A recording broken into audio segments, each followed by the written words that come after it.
Shalom, povo de Deus, meus irmãos, minhas irmãs, boa tarde. Que a graça e a paz do Senhor Jesus esteja com vocês. Como é que você está? Como é que tem sido a sua semana, seus finais de semana? Como está a sua vida com Deus? Você tem orado todo dia? Tem lido a Bíblia todo dia?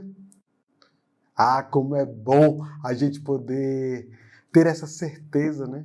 Que temos um Deus que propiciou um caminho, que abriu um caminho para ter um relacionamento com a gente. Oh, glória, não? Meus irmãos, hoje nosso momento de pastoreio, segundo o livro dos Reis, capítulo 25, mas antes, vamos louvar.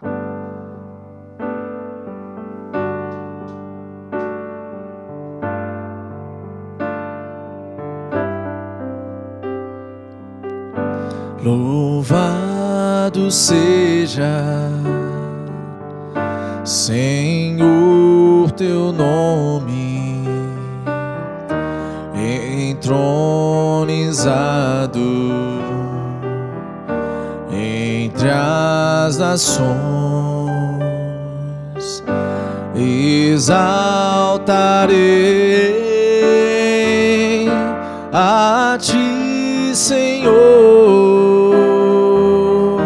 pelo que tu és, eu te adorarei.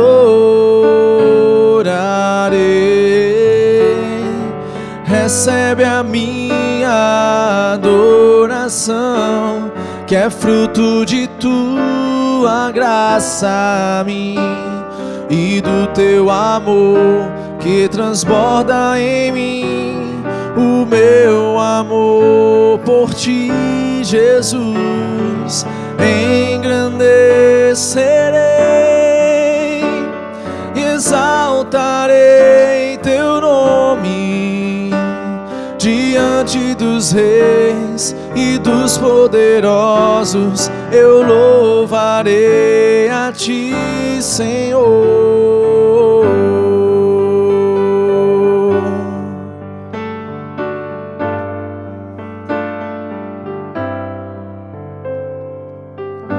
Louvado seja,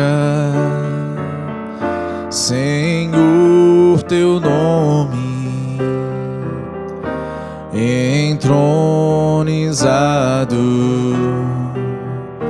entre as nações.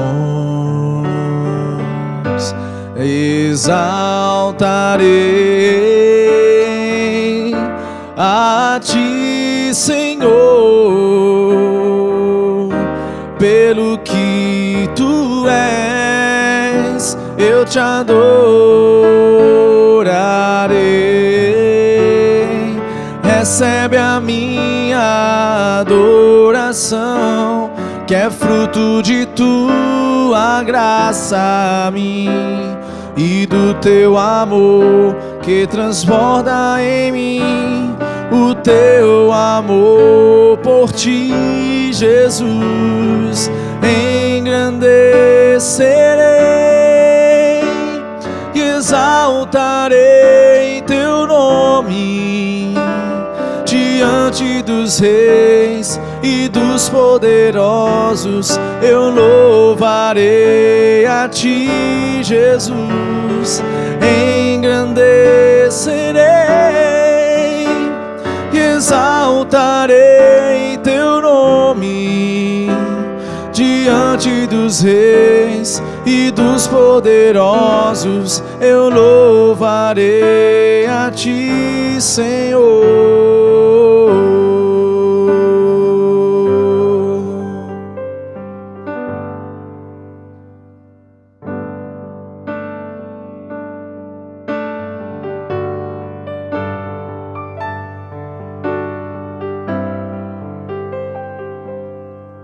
Só de ouvir tua voz, de sentir teu amor, só de pronunciar o teu nome, os meus medos se vão, minha dor, meu sofrer, pois de paz tu inundas meu ser. Só de ouvir tua voz, de sentir teu amor, só de pronunciar o teu nome, os meus medos se vão, minha dor, meu sofrer, pois de paz tu inundas meu ser. Jesus, que doce nome, que transforma em alegria o meu triste coração. Jesus, só o teu nome é capaz de dar ao homem salvação. Vamos no início. Só de ouvir tua voz, de sentir teu amor, só de pronunciar o teu nome, os meus medos se vão, minha dor, meu sofrer, pois de paz tu inundas meu ser. Cantemos Jesus. Jesus, que doce nome, que transforma em alegria o meu triste coração. Jesus, só o teu nome é capaz de dar ao homem salvação, é capaz de dar ao homem salvação, é capaz de dar ao homem salvação. Bênção! Glória a Deus! Como é bom louvá-lo e adorá-lo, não é não?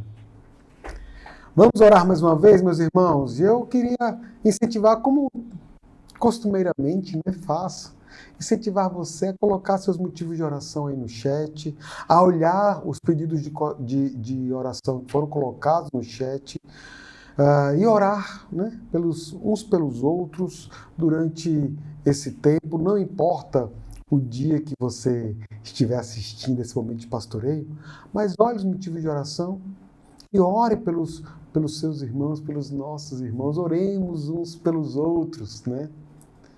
Vamos orar mais uma vez. Senhor, nós queremos agora, mais uma vez, apresentar diante de Ti as nossas vidas, Pai. Tu és esse Deus soberano, esse Deus santo, esse Deus todo-poderoso, esse Deus que é único. Não há outro Deus além de Ti. Não há ninguém que nem ao menos se compare a Ti. E é por causa disso que rendemos nossas vidas a Ti, porque Tu és o único e verdadeiro e soberano Deus.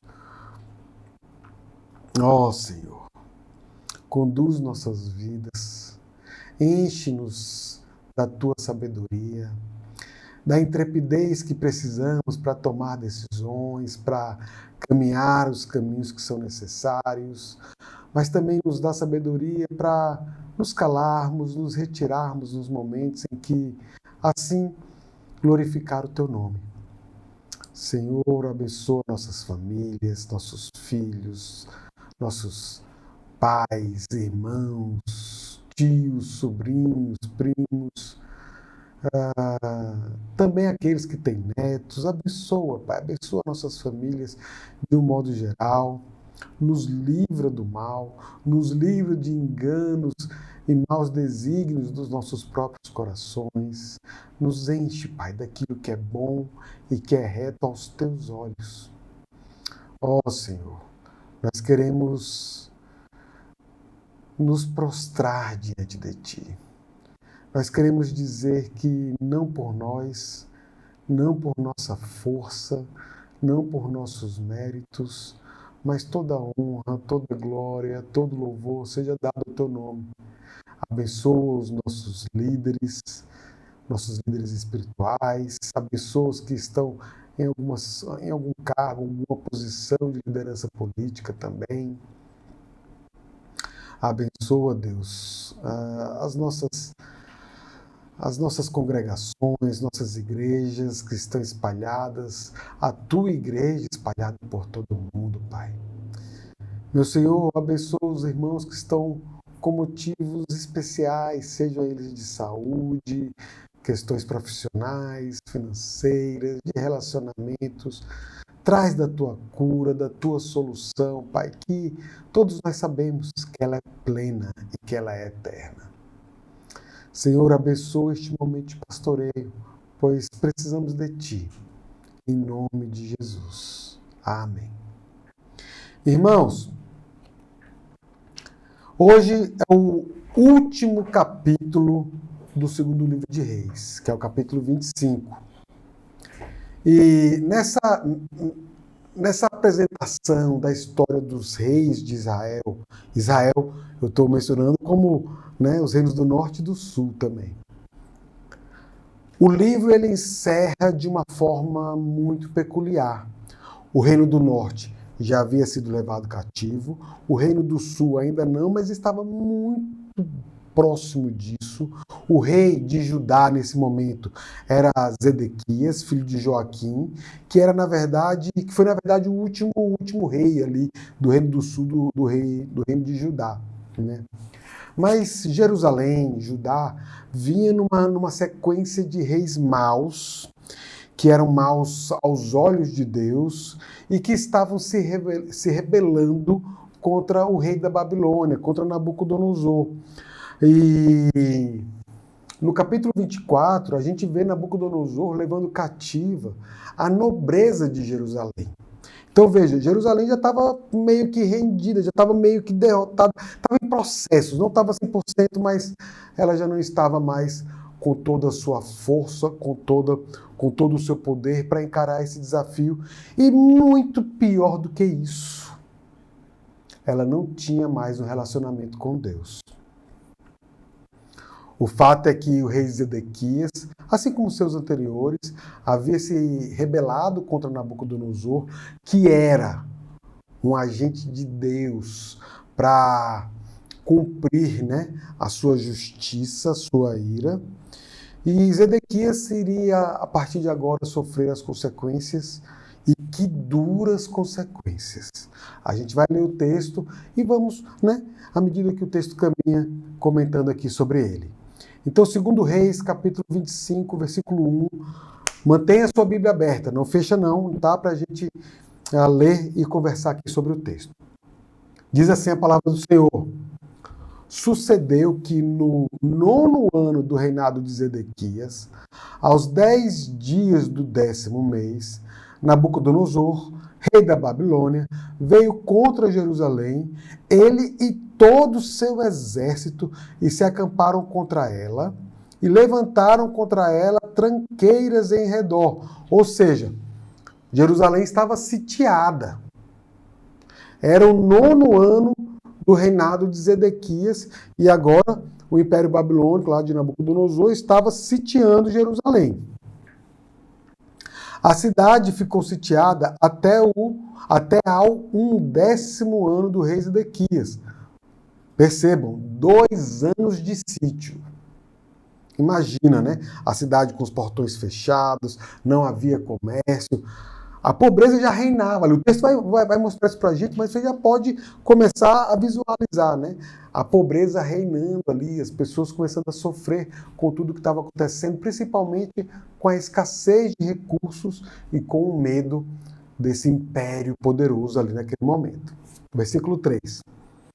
Aos 9 dias do 4º mês, quando a cidade se via apertada da fome e não havia pão para o povo da terra, então a cidade foi arrombada. E todos os homens de guerra fugiram de noite pelo caminho da porta que está entre os 2 muros, perto do jardim do rei. A despeito de os caldeus se acharem contra a cidade em redor, o rei fugiu pelo caminho da campina. Porém, o exército dos caldeus perseguiu o rei Zedequias e o alcançou nas campinas de Jericó. E todo o exército do rei Zedequias se dispersou e o abandonou.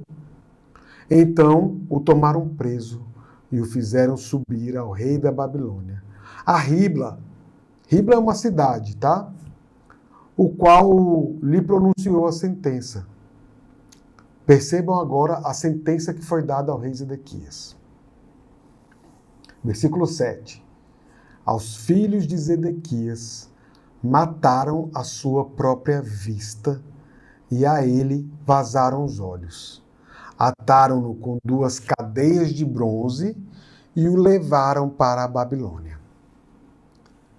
Então, Zedequias se rebela contra Nabucodonosor, Jerusalém foi sitiada, a fome se agrava, a cidade é invadida, o rei foge, é capturado e a sentença do rei é que a última coisa que ele veria seria seus filhos sendo mortos. É um texto difícil, né? Um texto pesado para a gente. Mas não esqueçam o que a gente falou no começo, que era um rei mau, assim como o pai dele foi mau, assim como o avô dele foi mau, e se rebelaram primeiramente contra Deus. A gente vê em momentos assim a doutrina da santidade e da justiça de Deus de uma forma muito prática. Porque o exílio do povo de Judá, do povo de Jerusalém, né, do povo do Reino do Sul, não foi um acidente ou um incidente geopolítico. Na verdade, foi a execução da aliança pactual de Deus. Deus ele havia advertido o povo repetidas vezes por meio da lei, das escrituras, né? Por meio também dos profetas. O juízo de Deus, ele não foi naquele momento e não é nunca algo arbitrário, mas ele é algo judicial. Deus, ele faz um pacto com o seu povo. Deus, ele é o garantidor da aliança. Mas toda aliança, e Deus faz questão de deixar isso muito claro, ela tem consequências e bênçãos, né? Ela tem bênçãos e maldições. Bênçãos para aqueles que caminham dentro do acordo, daquilo que é pactuado na aliança. E nós só podemos fazer isso pela graça e misericórdia de Jesus Cristo. E maldições para aqueles que se afastam do caminho de Deus. O fato é que Deus, ele governa a história soberanamente. E Nabucodonosor, ele é então aqui esse agente da soberania de Deus. Ele é o servo do Senhor para executar a justiça e a ira de Deus. O pecado que estava ali endurecido em meio àquele povo, produz para eles consequências que são, eu vou dizer assim, históricas, sociais, mas principalmente consequências que são espirituais. Porque essa é a gênese do pecado. É uma questão espiritual. E tem os seus desdobramentos, né? Tem as suas consequências. Então, consequências sociais. Foi um povo que foi levado cativo, que sofreu, que antes era um povo livre, que vivia para a glória de Deus, e agora é um povo que tem um imperador mau. Para que ele se lembre de como ele mesmo, o povo mesmo, foi mau aos olhos de Deus. Deus não queria simplesmente dar um castigo e abandonar o povo. Não é isso. Deus queria resgatar o povo. E isso também traz consequências históricas, né? Muitas vezes, nós acabamos tolerando algum pecado. A gente, sei lá, né? A mente da gente ela é meio curiosa, porque ela vai construindo algumas desculpas, né? Alguns caminhos que nos convencem que aquele pecado, poxa, não dá para mudar agora, não é bem assim, não, na verdade não é bem um pecado, é uma questão mais minha, quem eu sou. Veja, a mente da gente produz esse tipo de engano. E esses pecados que são tolerados por muito tempo destroem nossas vidas, destroem nossas famílias e até mesmo igrejas quando toleram esse tipo de coisa. A gente não pode confundir a paciência de Deus, o amor de Deus, com algum tipo de aprovação ou tolerância ao pecado. Deus é santo, Deus não tolera o pecado, mas Deus te amou, Deus me amou, apesar de nós sermos pecadores, e para que esse amor pudesse ser percebido, para que o nosso relacionamento com Deus pudesse ser materializado, foi que Ele enviou seu Filho Jesus Cristo para morrer pelos nossos pecados. Mas quando nós nos afastamos de Deus, nos tornamos tolerantes com o pecado, tolerantes ao pecado, nós estamos dizendo que estamos colocando alguém no lugar de Deus em nosso coração. Ou algo, né? Alguém ou algo no lugar de Deus no nosso coração. E isso é muito pior quando a pessoa está numa posição de liderança, porque acaba arrastando os liderados juntos, porque essa cegueira impacta, como foi aqui com o povo de Judá. Os reis eram tolerantes, eram cegos, eram maus e arrastaram o povo juntamente com eles. Vamos para o texto, versículo 8. No 7º dia do 5º mês do ano 19º de Nabucodonosor, rei da Babilônia, Nebuzaradã, chefe da guarda e servidor do rei da Babilônia, veio a Jerusalém e queimou a casa do Senhor e a casa do rei, como também todas as casas de Jerusalém. Também entregou às chamas todos os edifícios importantes. Todo o exército dos caldeus que estava com o chefe da guarda derribou os muros em redor de Jerusalém. Então, o cenário devastador, externo, de algo que já estava dentro do coração e da vida espiritual do povo. O templo, o local de relacionamento que marcava a presença de Deus em meio àquele povo, destruído, arrasado. Deus não estava mais ali.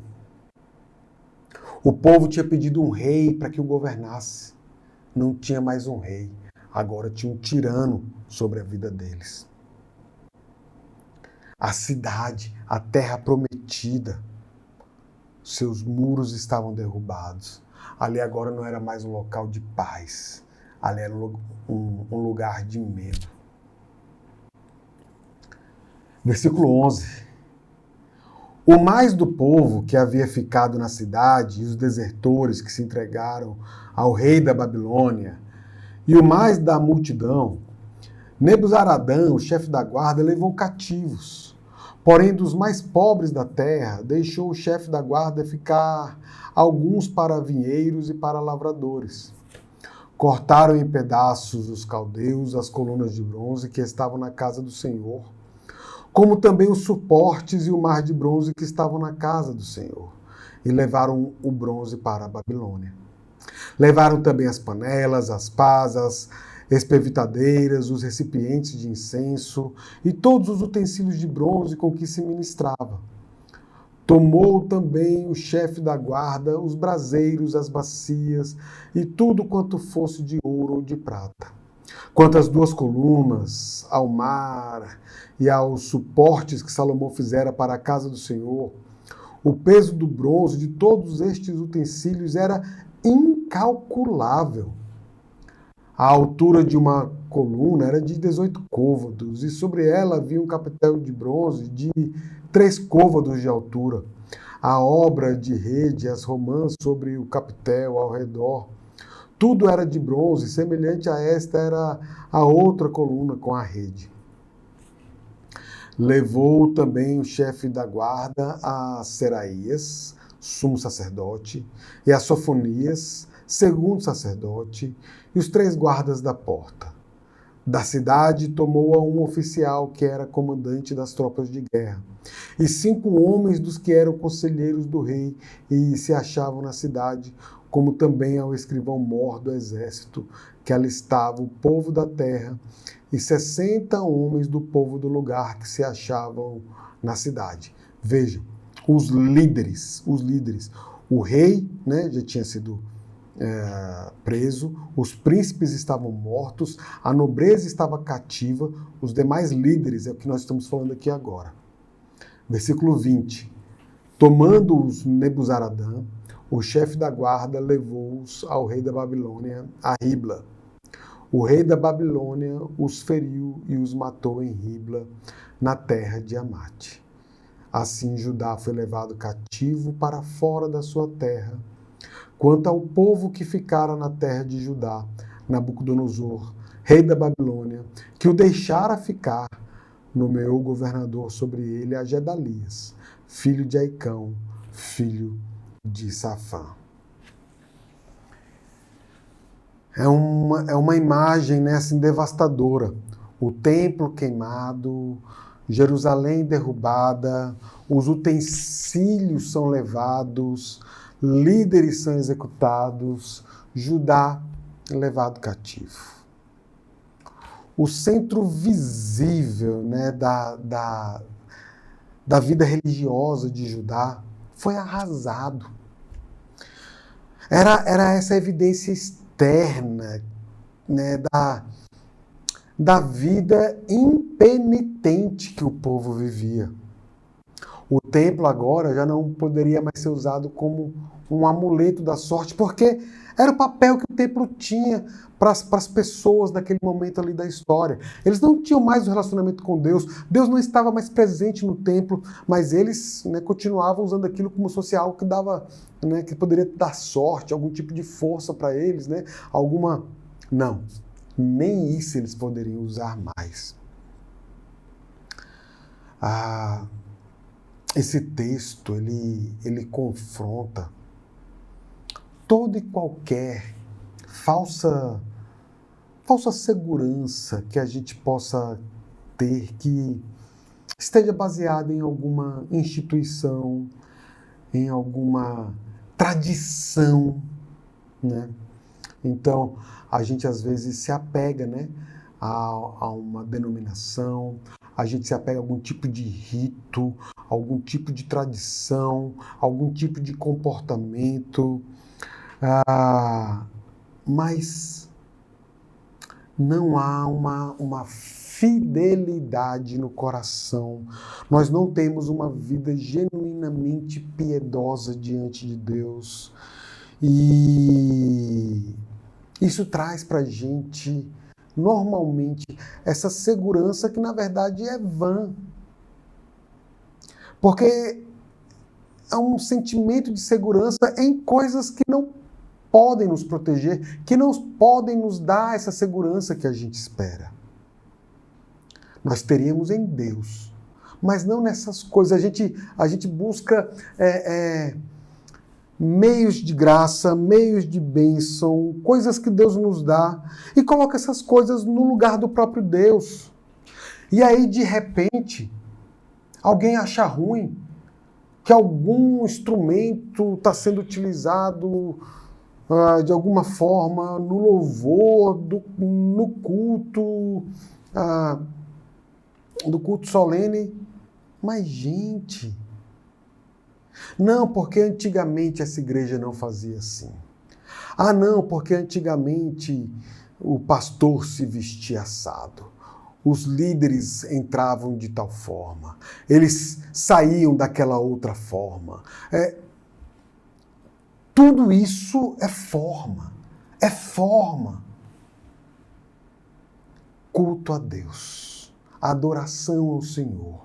Vida com Deus é algo muito mais profundo do que isso. O fato é que a Bíblia ela é muito rica em nos ensinar que Deus rejeita todo e qualquer culto onde não há obediência. Deus não quer oferta alguma, serviço algum, se o seu coração está distante do Senhor. O próprio Jesus fala isso. Você está vindo entregar, lá em Mateus 5, né? Você está vindo entregar uma oferta a Deus, mas você tem algo, você sabe que o teu irmão tem uma coisa contra você, vai lá e resolve com ele. Deixa a tua oferta aí, não entrega ela agora não. Depois que tu resolver as coisas com o teu irmão, aí você volta e entrega a oferta. Deus quer sacrifícios ou quer misericórdia? Deus quer tradição ou quer vida piedosa?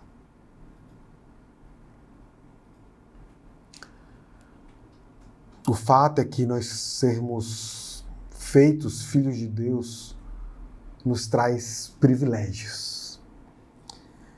Mas, como dizem por aí, grandes poderes trazem grandes responsabilidades. Esses privilégios que Deus nos dá aumentam a nossa responsabilidade. Frequentar a igreja, conhecer doutrina, ocupar algum cargo qualquer de liderança, qualquer um outro, não substitui arrependimento verdadeiro, meu irmão. Estruturas religiosas podem até permanecer por um tempo.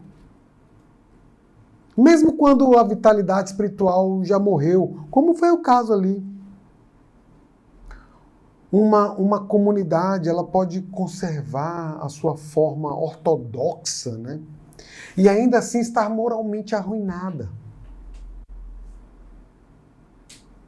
Nós precisamos nos apegar a Deus de uma forma assim, de que os nossos olhos brilhem, que o nosso coração arda. Porque depois disso, tudo fica muito mais fácil, muito mais leve. Tudo é uma consequência. Voltando ao texto, versículo 23.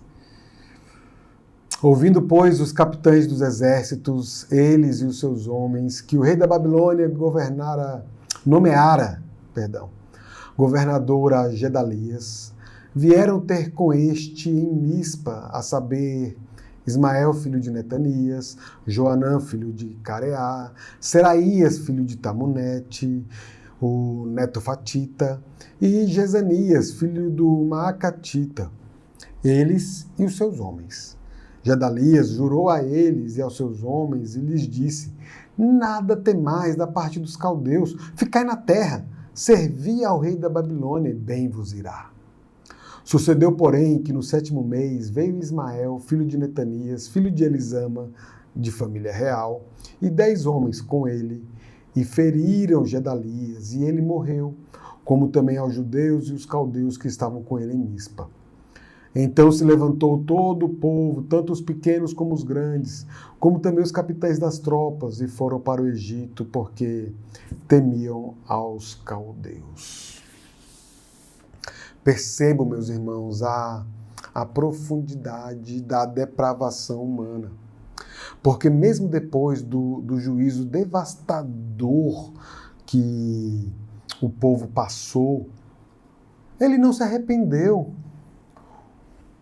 O coração do homem é uma coisa muito interessante. A gente costuma falar o seguinte, ou vem pela dor, ou vem pelo amor. Mas isso nem sempre é verdade, porque o coração do homem ele não melhora simplesmente porque ele sofreu. Às vezes ele até piora. Sofrimento por si só não regenera ninguém. Sem a graça de Deus, o ser humano ele vai continuar fugindo da vontade de Deus e buscando salvação em outras coisas, em outros lugares, mas não no Deus. Eu quero falar com isso, eu quero falar para vocês que a raiz do problema é o nosso coração. Como as Escrituras dizem, que o nosso coração é desesperadamente corrupto e enganoso.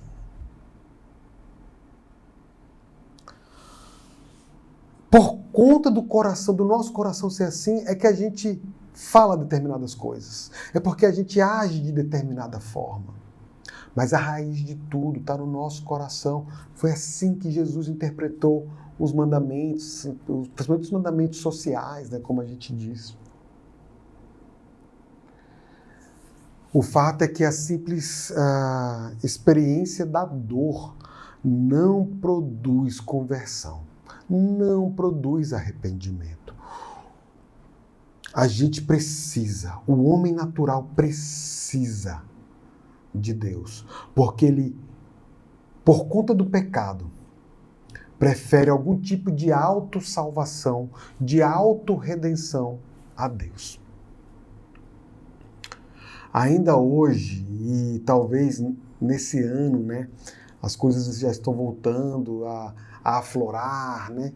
Enfim, ainda hoje se busca salvação, se busca segurança em poderes políticos, em poderes jurídicos, em poderes econômicos, na imagem, na reputação, em contatos, até mesmo na fuga, querer distância, em vez de sermos confiantes e obedientes a Deus.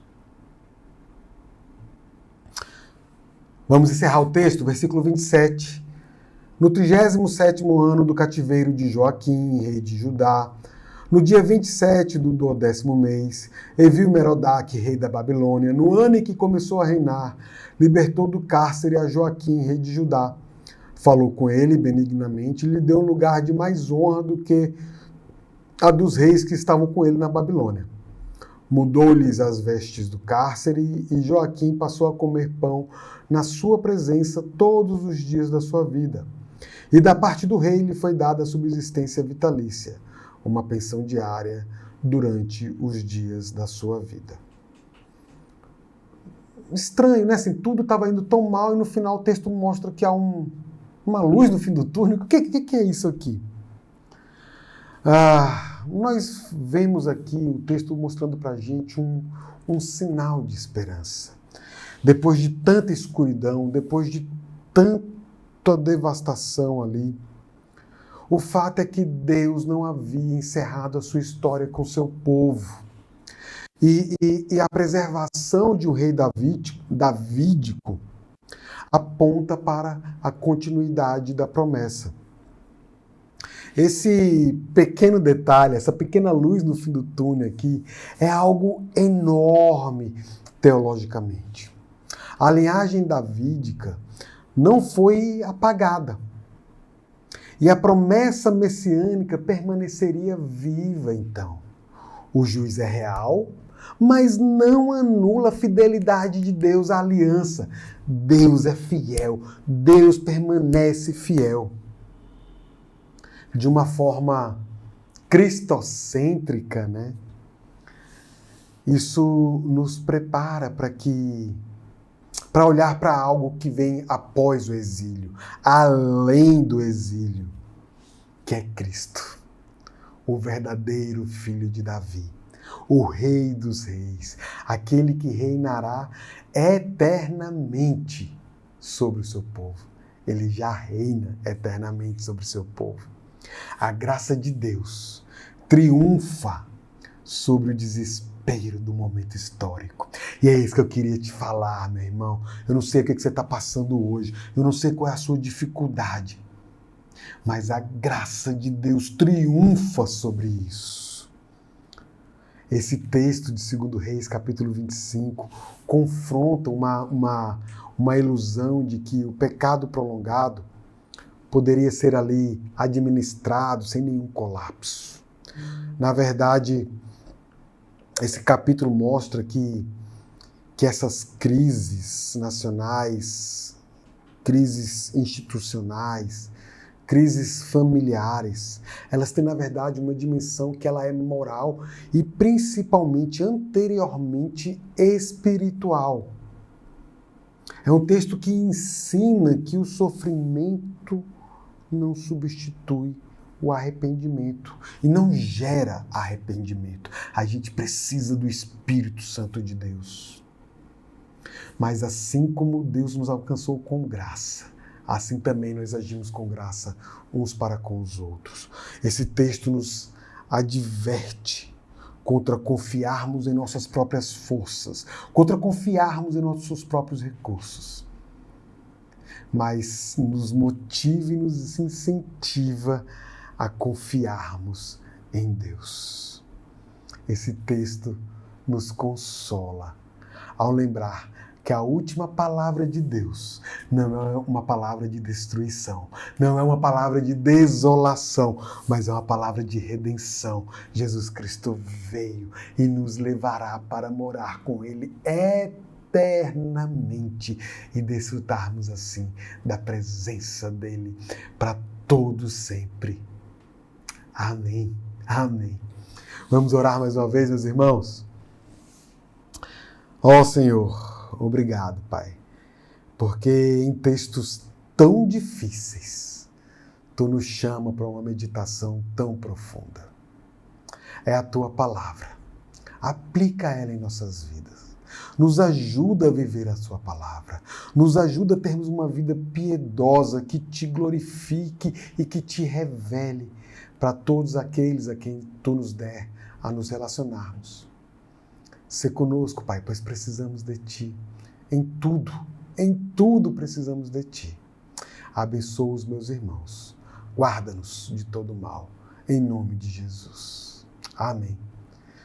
Vamos para o último louvor, meus irmãos.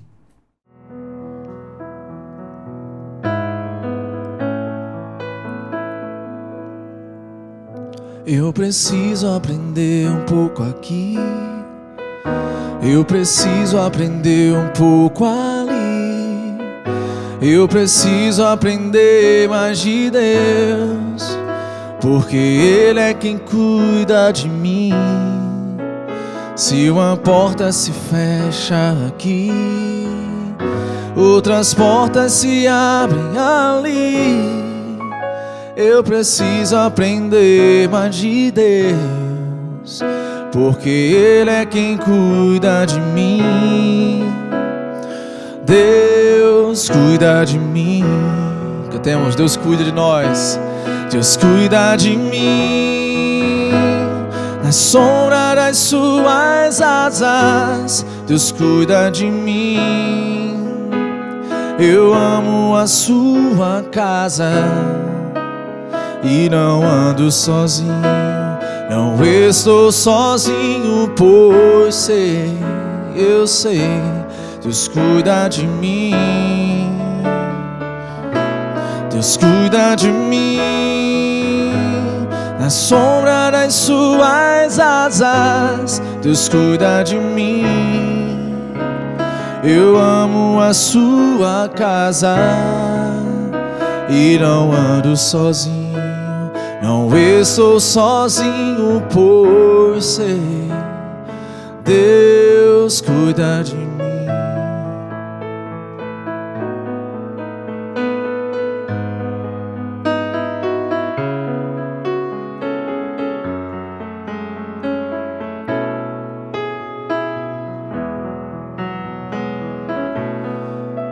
Se na vida não tem direção, eu preciso tomar decisão.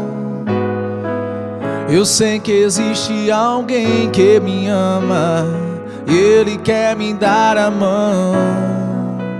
Se uma porta se fecha aqui, outras portas se abrem ali. Eu preciso aprender mais de Deus, porque Ele é quem cuida de mim. Deus cuida de mim. Deus cuida de mim. Na sombra das suas asas, Deus cuida de mim. Eu amo a sua casa e não ando sozinho, não estou sozinho, pois eu sei, Deus cuida de mim. Deus cuida de mim. Na sombra das suas asas, Deus cuida de mim. Eu amo a sua casa e não ando sozinho, não estou sozinho, pois sei, Deus cuida de mim.